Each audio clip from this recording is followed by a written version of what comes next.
Welcome to simply Shenba. இன்றைக்கி நம்ம மசால் தோசை எப்படி செய்யலாங்கிறத பார்க்கலாங்க. நான் ஒரு 3 உருளைக்கிழங்கை வேக வச்சு மசிச்சு வச்சுருக்கேன்.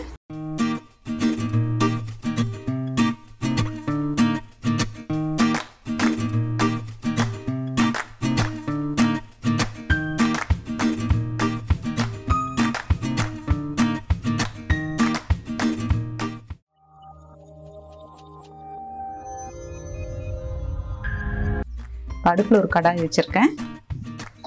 சூடானதும் நம்ம எண்ணெய் விட்டுக்கலாம்.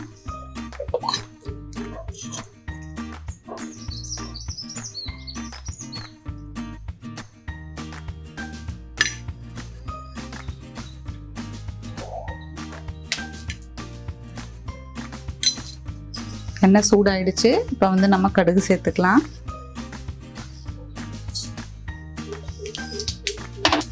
கூடவே உளுத்தம் பருப்பு,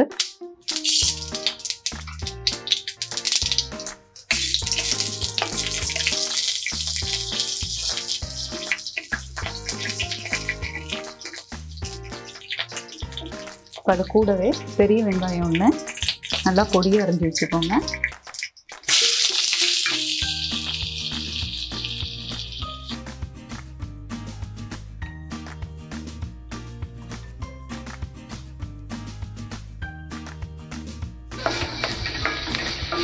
இப்போ வெங்காயத்து கூட பொடியாக நறுக்கி வச்சுருக்கிற கருவேப்பிலை,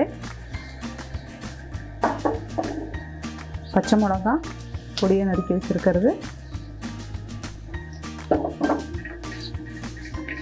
இது கூடவே நம்ம இப்போ உப்பு சேர்த்துக்கலாம். உப்பு தேவையான அளவு சேர்த்துக்கோங்க. கூடவே மஞ்சள் சேர்த்துக்கலாம்.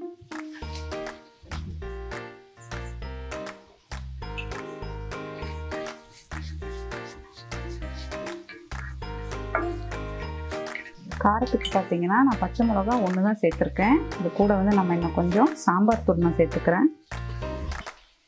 ஒரு 1/2 ஸ்பூன் சேர்த்துக்கலாம். உங்களுக்கு சாம்பார் தூள் வேண்டாம் அப்படின்னா நீங்கள் பச்சை மிளகாயே சேர்த்துக்கோங்க. கூட கொஞ்சம் சீரகத்தூள், மல்லித்தூள் சேர்த்துக்கோங்க.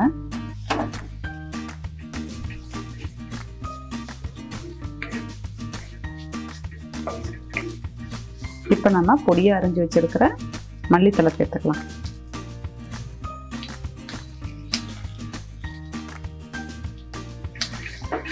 நல்லா கலந்து விட்டுட்டு இப்போ கடைசியாக பார்த்தீங்கன்னா மசிச்சு வச்சிருக்கிற உருளைக்கிழங்கு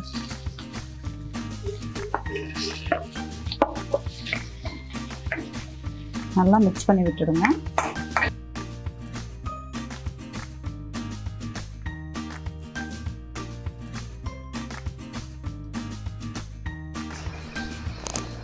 நம்ம நல்லா கலந்து விட்டாச்சு. இது சூடு ஆறட்டும். சூடு ஆறுனதும் நம்ம தோசை ஊற்றிக்கலாம். மசாலா ஆறிடுச்சு. நான் அடுப்பில் இப்போ கல் வச்சுருக்கேன். சூடானதும் நம்ம இப்போது தோசை ஊற்றிக்கலாம்.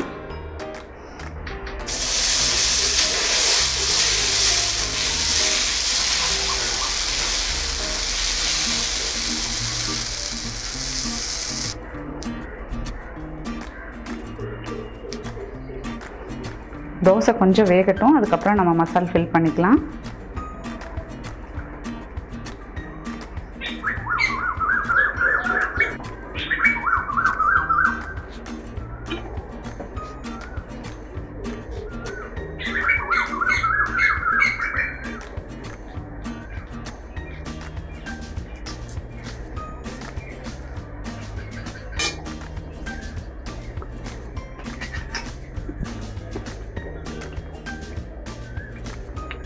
நம்ம மசாலா ஃபுல்லாக எல்லா பக்கமும் ஸ்ப்ரெட் பண்ணியாச்சு.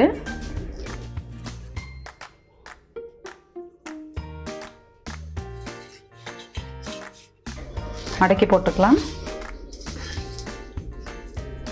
அவ்வளோதாங்க, நல்ல டேஸ்டான மசாலா தோசை ரெடி ஆகிடுச்சு. இது குழந்தைகளுக்காக நான் காரம் கம்மியாக போட்டிருக்கேன். பெரியவங்க எடுத்துக்கிற மாதிரி இருந்தால் இன்னும் கொஞ்சம் மிளகாத்தூளெல்லாம் ஆட் பண்ணிக்கலாம்.